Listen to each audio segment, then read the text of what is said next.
Black and white cinema பக்கத்துக்கு மூத்த பத்திரிகையாளர் சினிமா விமர்சகர் திரு பிஸ்மி அவர்களை வரவேற்கிறேன். வணக்கம். வணக்கம். சமீபத்தில் ஒரு திரைப்பட கூட்டு சங்கங்களுடைய கூட்டம் நடக்குது. அந்த கூட்டத்தில் ஏகப்பட்ட தீர்மானங்கள் போட்டிருக்காங்க. அதில் ஒரு குறிப்பிடத்தகுந்த தீர்மானம் என்னென்னா, நடிகர் தனுஷுக்கு எதிராக ஒரு தீர்மானம் என்னென்னா, அவர் நிறைய தயாரிப்பாளர்களிடம் முன்பணம் வாங்கியிருக்கிறார். எனவே அவர் குறித்த படம் எடுப்பதற்கு முன்பு எங்களிடம் ஆலோசிக்க வேண்டும்ங்கிறாங்க. அப்போ அவருக்கு தடை போடுகிற ஒரு முடிவாக பார்க்க வேண்டியிருக்கு. உண்மையிலே அப்படி ஒரு நடிகர் அட்வான்ஸ் வாங்கியிருக்கலாம்.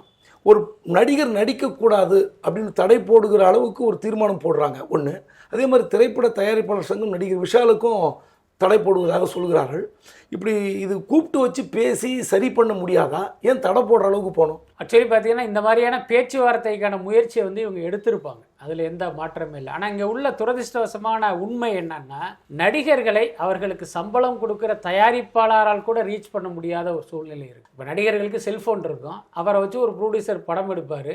அவர் ஃபோன் பண்ணாலே அவர் ஃபோனை எடுக்க மாட்டார். அதுதான் இங்கே உள்ள நிலைமை. எதுக்கு ஷூட்டிங்க்கு வரீங்களான்னு கேட்குறதுக்கே அவர் ஃபோன் எடுக்க மாட்டாருங்கும் போது, அப்புறம் வாங்கின அட்வான்ஸுக்கு கால் ஷீட் கொடுங்கன்னு கேட்குறதுக்கு மட்டும் அவர் எப்படி ஃபோனை எடுத்துட போகிறாரு? ஸோ இப்படி ஒரு யதார்த்தம் இங்கே இருக்குது. அதனால் இவங்க பல கட்ட முயற்சிகளை எடுத்துட்டு அதுக்கப்புறமா கவுன்சில் மூலமாக இப்படி ஒரு நடவடிக்கை எடுக்கிறாங்க.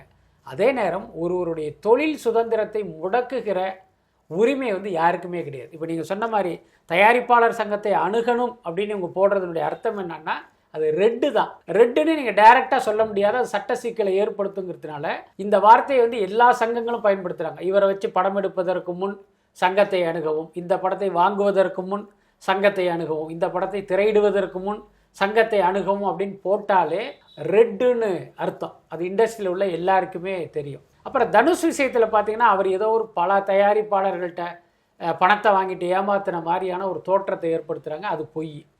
தனுஷ் பார்த்தீங்கன்னா 2 தயாரிப்பாளர்கள்ட்ட அட்வான்ஸ் வாங்கியிருக்காரு. ஒருத்தர் கதிரேசன், இன்னொருத்தர் ராமநாராயணனுடைய மகன் முரளி ராமசாமி. இதில் கதிரேசன்கிட்ட இவர் அட்வான்ஸ் வாங்கினார். தனுஷ் இன்னும் டேட் கொடுக்காம இருக்காருங்கிறது உண்மைதான். அதே நேரம் முரளி ராமசாமி விஷயத்தில் நடந்ததே வேறு. முரளிக்கிட்ட என்னென்னா, இவர் ஒரு தொகையை அட்வான்ஸ் வாங்கிட்டு படத்தை இவர் தான் ஃபஸ்ட் காப்பியில் பண்ணுறாரு. அவர்கிட்டேருந்து ஒரு 5 கோடி மாதிரி பணம் வந்ததுக்கப்புறம் அந்த படத்தை இவர் ஸ்டார்ட் பண்ணுறாரு. தனுஷ் நாகார்ஜுனா அந்த படத்தில் நடிக்கிறாரு. அப்படி ஷூட்டிங் போயிட்டே இருக்குது. கிட்டத்தட்ட 70% ஷூட்டிங் அவர் முடிச்சிட்டாரு. இவர்கிட்டேருந்து அடுத்தடுத்த பேமெண்ட்டும் வரவே இல்லை. அவருக்கு சம்பளமும் வரல, அந்த படம் எடுத்த பணமும் வரலைங்கும்போது ஒரு கட்டத்தில் தனுஷ் அந்த படத்தை ஸ்டாப் பண்ணிட்டார். ஸோ இதுதான் நடந்தது. அப்போ இந்த உண்மைகளை எல்லாம் மறைத்து தனுஷ் ஏதோ உங்ககிட்ட பணத்தை வாங்கி ஏமாற்றிட்டாருங்கிற மாதிரியான ஒரு தோற்றத்தை ஏற்படுத்துறதே ஒரு தவறான விஷயம். அந்த தவறை தயாரிப்பாளர் சங்கம் இப்போ பண்ணியிருக்காங்க. அதுக்கப்புறம் விஷால் மீதான அந்த குற்றச்சாட்டு. விஷால் பார்த்தீங்கன்னா இதே மாதிரி அட்வான்ஸ் வாங்கிட்டு பணம் கொடுக்காம ஓடி போகலை. அவர் 2017-19 காலகட்டத்தில் தயாரிப்பாளர் சங்க தலைவராக இருக்கார். அப்போ அவர் சில விஷயங்கள்லாம் பண்ணுறாரு. இப்போ தமிழ் ராக்கர்ஸ் யாருன்னு கண்டுபிடிக்கணும், அப்புறம் நலிந்த தயாரிப்பாளர்களுக்கு பண உதவி அப்படின்ட்டு இப்போ சங்கத்தில் இருந்த ஒரு 12.5 கோடி ரூபாய் 7 கோடி ரூபாய் செய்து விட்டதாகவே புகார். இல்லை 7 கோடி ரூபா அந்த எஃப்டியில் இருந்தது, அந்த அறக்கட்டளையினுடைய எஃப்டியில் இருந்ததை உடைச்சி செலவு பண்ணுறாரு. அதெல்லாமல் வங்கி கணக்கில் இருந்து 5 கோடியும் செலவு பண்ணுறாரு.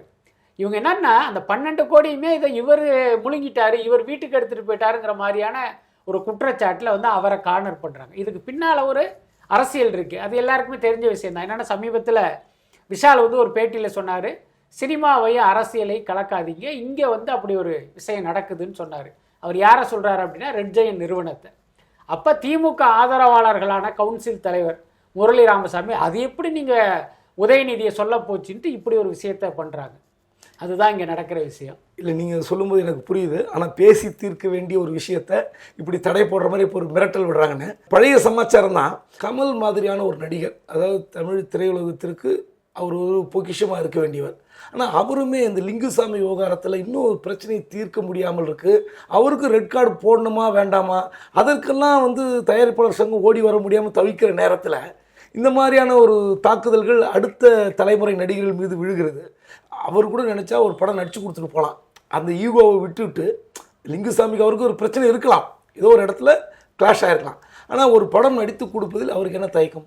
ஆக்சுவலி பார்த்தா இந்த ரெட் கார்டு போடப்பட்ட பட்டியலில் கமல்ஹாசன் பெயரும் இருந்தது. ஒரு சில மாதத்துக்கு முன்னால் இதே தயாரிப்பாளர் சங்கத்தில் நடந்த கூட்டத்தில் ப்ரெஸ் மீட்டில் கூட சொன்னாங்க, இந்த 4 நடிகர்களில் கமல்ஹாசன் ஒருத்தர், சிம்புவும் ஒருத்தர். ஆமாம். ஆனால் இன்னைக்கு அந்த 2 பேரை மட்டும் தள்ளி வச்சுட்டு இந்த 2 பேர் மீது மட்டும் இவங்க ரெட் கார்டு போட்டிருக்கிறதுனுடைய பின்னணி என்ன அப்படின்னா, ரெட் ஜெயண்ட் தயாரிக்கிற தக்லை படத்தில் கமல்ஹாசன் நடிக்கிறார், அதே படத்தில் சிம்பு நடிக்கிறார். இப்போ இவர்களுக்கு ரெட் கார்டு அப்படின்னா இப்போ அந்த படத்துக்கு பிரச்சனை, உதயநிதி கோச்சுக்குவாருங்கிறதுனால அவங்க 2 பேரை அப்படியே அழகாக சேஃப்கார்டு பண்ணிவிட்டு இவங்க 2 பேரும் மட்டும் இவங்க நடவடிக்கை எடுத்திருக்காங்க. இது ஒரு பக்கம் இருந்தாலும் இப்போ கமல்ஹாசன் போன்றவர்கள் மட்டும் இல்லை, இதே மாதிரி தயாரிப்பாளர்கிட்ட அட்வான்ஸ் வாங்கிட்டு டேட்டு கொடுக்காம பிரச்சனை பண்ணுற நடிகர்கள் நினைத்தா அந்த பிரச்சனையை சால்வ் பண்ண முடியுமே. இப்போ சிம்பு பார்த்தீங்கன்னா மைக்கேல் ராயப்பன்கிற ஒருத்தருக்கு AAAன்னு ஒரு படம் நடித்து கொடுக்குறாரு, அதில் ஒரு பிரச்சனை வருது, அவருக்கு ஒரு 15 கோடி ரூபா நஷ்டம். இப்போ அவர் என்ன சொல்கிறாருன்னா, நஷ்டமடைந்த விநியோகஸ்தர்கள் எங்கிட்ட பணம் கேட்குறாங்க, அந்த பணத்தை நீங்கள் கொடுங்கன்னு அவர் சிம்புக்கிட்ட கேட்குறாரு, அவர் கொடுக்கல, இவ்வளோ நாள் பிரச்சனை ஓடிக்கிட்டு இருக்கு. குறைந்தபட்சம் அந்த நஷ்டஈடை கொடுக்கணும், இல்லைனா அவருக்கு இன்னொரு டேட் கொடுக்கணும். அதை சிம்பு செய்யலை. அதே மாதிரி உத்தம வில்லன் படத்தில் நஷ்டமடைந்த லிங்குசாமிக்கு கமலஹாசன் நினச்சா படம் பண்ணி கொடுக்கலாம், ஆனால் பண்ண முடியாது. என்னன்னா அன்னைக்கு உத்தம வில்லன் படமே 30 கோடியில் தான் எடுத்தாங்க. ஆனால் இன்னைக்கு கமல்ஹாசன் சம்பளமே 150 கோடி. நீங்கள் யோசிச்சு பாருங்கள், 30 கோடியில் எடுத்த படத்துக்கு நஷ்டம் அடைஞ்சார்னு இவர் டேட்டு கொடுக்க முடியுமா? 150 கோடி சம்பளம். அப்போ கமல் வந்து நடித்து தருவதை ஒப்புக்கொண்டுள்ளதாக தான் பேட்டி கொடுத்தாரு. அதான் அன்றைய சூழ்நிலையில் கமலஹாசன் ஒப்புக்கிட்டார். அன்னைக்கு அவருக்கு தெரியாது விக்ரம்னு ஒரு படம் எடுப்போம், அது வந்து ஒரு பாக்ஸ் ஆஃபீஸ் ஹிட் ஆகும், அதுக்கப்புறம் நம்ம சம்பளம் 150 கோடி ஆகும். கல்கின்னு ஒரு படத்தில் பார்த்தீங்கன்னா 22 நாளைக்கு 150 கோடி சம்பளம் வாங்குவோம் அப்படிங்கிறதுலாம் கமலுக்கு அன்றைக்கு தெரியாது. அதனால அவர் அப்படி வாக்குறுதியை கொடுத்தார். பட் என்ன இருந்தாலும் நாம் கொடுத்த வாக்கை ஹானர் பண்ணணும். அது கமல்ஹாசனாக இருந்தாலும் சரி, தனுஷாக இருந்தாலும் சரி, விஷாலாக இருந்தாலும் சரி. மலிவான சர்ச்சை தான். இப்போ பார்த்தீங்கன்னா யூடியூப்பில் யார் என்ன ஒன்றா சாப்பிட்டா எப்படி நடக்கும், இதை சாப்பிட்டா அது நடக்கும், அப்புறம் இதை சாப்பிடுங்க இதனால் வந்து உங்களுக்கு இந்த பிரச்சனை தீரும், இப்படியெல்லாம் வந்து இலவசமாக ஒரு சிகிச்சை அளிப்பது ஒரு பழக்கமாகிவிட்டது. இப்போ சமீபத்தில் நயன்தாரா அவர்கள் ஒரு செம்பருத்தி டீ குடித்தால் உங்களுக்கு சர்க்கரை நோய் குறையும் ஏதோ இன்ஸ்டாகிராமில் போட்டு அவங்க எடுத்துட்டாங்க. அதுக்கு ஒரு கடுமையான விமர்சனம் பத்திரிகைலாம் பெட்டி செய்தியை விட பெரிய செய்தியாக வருது. இந்த செம்பருத்தி டீ பார்த்திங்கன்னா டீ பேக்ஸை விற்க ஆரம்பிச்சிட்டான். அந்த பேக்கில் தனியாக போட்டிருக்கான், உங்களுக்கு கொலஸ்ட்ரால் இருந்தால் நீங்கள் செம்பருத்தி டீ குடிங்க, கிரீன் டீ குடிங்கன்னு. இப்போ இந்த டாக்டர்கள் வந்து நயன்தாராவுக்காக ஓடி வந்து இப்படி வந்து நெருக்கடி கொடுத்தது நீக்க வச்சாங்களா, இல்லை இந்த மாதிரி மார்க்கெட்லேயே இந்த மாதிரி பொருள் விற்குது, கிரீன் டீயோ செம்பருத்தி டீயோ. இப்போ அதுக்கெல்லாம் வந்து சொல்லாத அலோபதி டாக்டர்கள் நயன்தாரா என்ற பிம்பத்திற்காக ஓடி வந்தார்களா, எப்படி எடுத்துக்கிறது? இல்லை, ஆக்சுவலி பார்த்தீங்கன்னா இன்றைக்கு அந்த MBBS படித்த டாக்டர்கள்ட்ட போய் வைத்தியம் பார்க்குறத விட இந்த வாட்ஸ்அப் டாக்டர்கள்ட்ட தான் பல பேர் வந்து வைத்தியம் பார்த்துக்கிட்டு இருக்காங்க. அந்த அளவுக்கு நிலைமை மாறிடுச்சு. ஸோ அதை புரிஞ்சுக்கிட்டு சோஷியல் மீடியாவிலையும் பல பேர் வந்து அவங்களுக்கு தெரிந்த வைத்தியங்களை எல்லாம் போட்டுக்கிட்டு இருக்காங்க. இப்போ இந்த நயன்தாரா விஷயத்தை எடுத்துக்கிட்டால் இப்போ நீங்கள் சொல்கிற மாதிரி க்ரீன் டீ குடித்தா கொலஸ்ட்ரால் போயிடும், செம்பருத்தி டீ அந்த பூவை போட்டு குடித்தோம்னா போயிடுங்கிற ஒரு மித்து அல்லது உண்மை ரொம்ப காலமாகவே அது நடைமுறையில் இருக்குது. அதில் மாற்றம் இல்லை. நயன்தாரா சொல்லித்தான் இந்த விஷயம் நாட்டுக்கு தெரியும்லாம் ஒன்றும் கிடையாது. அதே நேரம் நயன்தாரா இப்படி ஒரு விஷயம் சொல்லும் போது அதை உண்மை என்று நம்புகிற ஆட்களுடைய எண்ணிக்கை அதிகரிக்கும். அடடா நயன்தாரா சொல்லிட்டாங்க, நாளைக்கே நம்ம இதை சாப்பிட்லாம் அப்படின்னு பல பேர் சாப்பிட தொடங்குவதற்கான வாய்ப்பு இருக்குது. அப்போ ஒரு டாக்டராக ஒருத்தருக்கு தெரியுது இந்த செய்தியில் வந்து உண்மை இல்லை, இது வந்து ஒரு மித்து தான் அப்படிங்கும்போது அதை வந்து அவர் சுட்டி காட்டுறாரு. அது தப்பு கிடையாது. இன்னொன்று, அவர் சுட்டி காட்டியதற்கு பிறகு வந்து நயன்தாரா வீம்புக்கு நீ என்ன வேணாலும் கத்திட்டு போ, நான் போட்டது தானே அவங்க இல்லை. அவங்களும் பார்த்தீங்கன்னா அடடா ஒரு டாக்டர் வந்து இதை சுட்டி காட்டுறாரு, அப்போ இதில் உண்மை இருக்குது போல இருக்குங்கிறத புரிஞ்சுக்கிட்டு அதை அவங்க வந்து ரிமூவ் பண்ணிட்டாங்க. அதனால் இது நயன்தாராவை தாக்க அல்லது நயன்தாராவை சங்கடப்படுத்துவதற்காக பண்ண முயற்சியாக நம்ம எடுத்துக்க வேணாம். ஒரு பிரபலம் ஒரு விஷயத்தை சொல்கிறாங்க, அதில் இருக்கிற தவற ஒருத்தர் சுட்டி காட்டினா தான் நம்ம எடுத்துக்க வேண்டியதுதான். நடிகர் விஜய் அரசியலில் வரப்போகிறாரு, மாநாடு நடத்த போகிறாரு, திருச்சியில் இடம் பார்த்துருக்காங்க, சேலத்தில் இடம் பார்த்துருக்காங்க. இப்படி தொடர்ச்சியாக ஒரு அரசியல் முன்னெடுப்பில் இருக்கார். சமீபத்தில் இந்தியா முழுவதும் ஒரு பெரிய சம்பவம் எதிரொலித்தது. இந்திய பட்ஜெட்டில் தமிழ்நாடுன்ற பெயர் இல்லை, தமிழ் இல்லை, திருக்குறள் இல்லை, இதெல்லாம் கூட ஒதுக்கிறோம். தமிழ்நாடுக்கு நிதி இல்லைன்ற ஒரு விஷயம் இருந்தது. ஆனால் ஒரு அரசியலில் பங்கெடுக்கிற நடிகர் விஜய் பட்ஜெட்டை பற்றி எதுவுமே வாய் திறக்காமல் மௌனம் சாதிக்கிறாரு.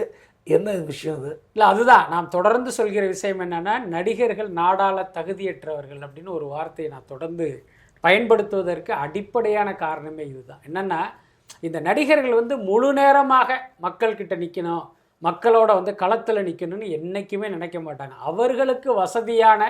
அவர்களுக்கு வசதிப்பட்ட விஷயத்தில் மட்டும் கருத்து சொல்லுவாங்க, மற்ற நேரங்களே அப்படி வாயை மூடிக்கிட்டு உட்காந்துருப்பாங்க. இதில் வந்து விஜய் மட்டும் இல்லை, கமல்ஹாசன், ரஜினிகாந்த், பல பேரை நம்ம சொல்லலாம். அவங்களாவது இப்போ ரஜினியாவது அரசியலுக்கு வர்றேன்னு சொன்னார், அப்புறம் வரலேன்ட்டு பின்வாங்கிட்டார். இப்போ கமல் கட்சி ஆரம்பிச்சிட்டாரு. விஜய் வந்து கட்சி பெயரை அறிவித்திருக்காரு. நீங்கள் பெயரை அறிவித்தாலும், நீங்கள் மாநாடு போட்டாலும் போடலைன்னாலும் இன்றைக்கு வந்து விஜய் வந்து ஒரு அரசியல் கட்சியினுடைய தலைவர் தான். அப்படி இருக்கும்போது இன்றைக்கு இந்தியா முழுக்க பரபரப்பை ஏற்படுத்தி அந்த பட்ஜெட் குறித்து உங்களுடைய கருத்தை நீங்கள் சொல்லணுமா வேணாமா? நிச்சயமாக சொல்லணும். ஆனால் அவர் பார்த்தீங்கன்னா அப்படி வாயை மூடிக்கிட்டு ஒரு மௌன பார்வையாளராக உட்காந்து, அதுக்காக தான் சொல்கிறோம், இது போன்ற அந்த நடிகர்கள்லாம் அரசியலுக்கு லாயக்கற்றவர்கள் அப்படின்னு நம்ம சொல்கிறதுக்கும் இதுதான் காரணம். அது யாராக இருந்தாலும் சரி, முக்கியமாக விஜயை நோக்கி இந்த விமர்சனத்தை நம்ம முன்வைக்கலாம். என்னென்னா, அது இந்தியாவுக்கே பாதகமான பட்ஜெட்டுன்னு ஒரு பக்கம் இருக்குது. நீங்கள் சொன்ன மாதிரி அது தமிழ்நாட்டுக்கு ஒரு பைசா நிதி கூட ஒதுக்காத ஒரு பாரபட்சமான பட்ஜெட்டு. அப்போ நீங்கள் தமிழக வெற்றி கழகம்னு பேரை வச்சுட்டு தமிழக மக்களுக்காக நான் உழைக்க போகிறேன்னு சொல்கிற நீங்கள் தமிழ் மக்களுக்கும் தமிழ்நாட்டுக்கும் பாதகமான ஒரு பட்ஜெட் குறித்து வாயை கூட திறக்கலை அப்படின்னா என்ன அர்த்தம்? அப்போ நாங்கள் என்ன கேட்குறோம் அப்படின்னா, அப்போ நீங்கள் ஒன்றிய அரசு பற்றி விமர்சனம் பண்ணால் உங்கள் வீட்டுக்கு ஐடி ரெய்டு வரும், இடி ரெய்டு வரும்னு பயந்துக்கிட்டு தானே நீங்கள் கருத்து சொல்லலைன்னு நம்ம நிச்சயமாக கேட்போம்ல. ஸோ இப்படி ஒரு பயம் இருக்கிற நீங்கள் ஏன் அரசியலுக்கு வருகிறீர்கள் அப்படிங்கிறது நம்முடைய அடுத்த கேள்வியாக இருக்கும். பட் இதே மாதிரி விஜய் வந்து தொடர்ந்து இயங்கினால் அவர் அரசியல்வாதியாக ஒரு மிகப்பெரிய தோல்வியை சந்திப்பார். அந்த தோல்வியை வந்து மக்கள் வந்து அவருக்கு பரிசாக கொடுப்பாங்க. இப்போது நடிகராக இருந்து கொண்டு அது படத்தெல்லாம் முடிச்சுட்டு நான் அரசியலுக்கு வரப்போகிறேன்னு சொல்கிற விஜய் ஒரு பக்கம், இப்போ முழு நேர அரசியல்வாதியாக மாறிவிட்ட சீமான் அவர்கள் திடீரென்று சினிமா பக்கம் போய் விக்னேஷ் சிவன் இயக்குகிற படத்தில் நடிக்க போகிறார். இந்த முரண்பாட்டை எப்படி பார்க்குறீங்க? இல்லை, அதுதான் எப்பயுமே பார்த்தீங்கன்னா இந்த அரசியலையும் சினிமாவையும் வந்து நம்ம பிரித்து பார்க்கணும். அரசியல்வாதிகளையும் சினிமாக்காரர்களையும் பிரித்து வைக்கணும். அதுவும் ரொம்ப முக்கியமான விஷயம். என்னென்னா, இவர்கள் சினிமாவில் கிடைத்த அந்த பிரபலங்களை வச்சு அரசியலுக்கு வர்றாங்க. அதே நேரம் என்னென்னா, அரசியலில் நமக்கு வெற்றி கிடைக்குமா அல்லது நம்மளை மக்கள் நிராகரிச்சிருவாங்களா அப்படிங்கிற பயத்தில் வந்து ஒரு காலம் வந்து சினிமாவில் வச்சுக்கிட்டே இருக்காங்க. விஜயெல்லாம் கூட அப்படி தான், நான் இன்னும் ஒரு படம் அப்படின்னு சொல்கிறாரு. அதே நேரம் பார்த்திங்கன்னா இந்த 2026 தேர்தலுக்கு பிறகு அவருக்கு தோல்வி கிடைத்த பிறகு நிச்சயமாக மீண்டும் அவர் சினிமாவுக்கு வருவார். நம்ம ஏன் இதை இப்படி சொல்கிறோம் அப்படின்னா, கமல்ஹாசனும் கூட மக்கள் நீதி மையம் கட்சி ஆரம்பிக்கும் போது இந்தியன் 2 தான் என்னுடைய கடைசி படம், அதுக்கப்புறம் என்னுடைய எஞ்சிய காலத்தையெல்லாம் மக்களுக்காக நான் செலவு பண்ணுவேன்னு சொன்ன கமல்ஹாசன் அதுக்கப்புறம் 1/2 டஜன் படம் நடிச்சிட்டாரு. இப்போ 1 டஜன் படம் கையில் வச்சுருக்காரு. என்ன காரணம்னா, நம்ம அரசியலுக்கு வந்தால் மக்கள் நம்மளை முதலமைச்சர் நாற்காலியில் உட்கார வைப்பாங்கன்னா அவர் நம்பினார், கனவு கண்டார். ஆனால் யதார்த்தம் வேறங்கிறது அப்புறமா அவருக்கு புரிஞ்சிருச்சு.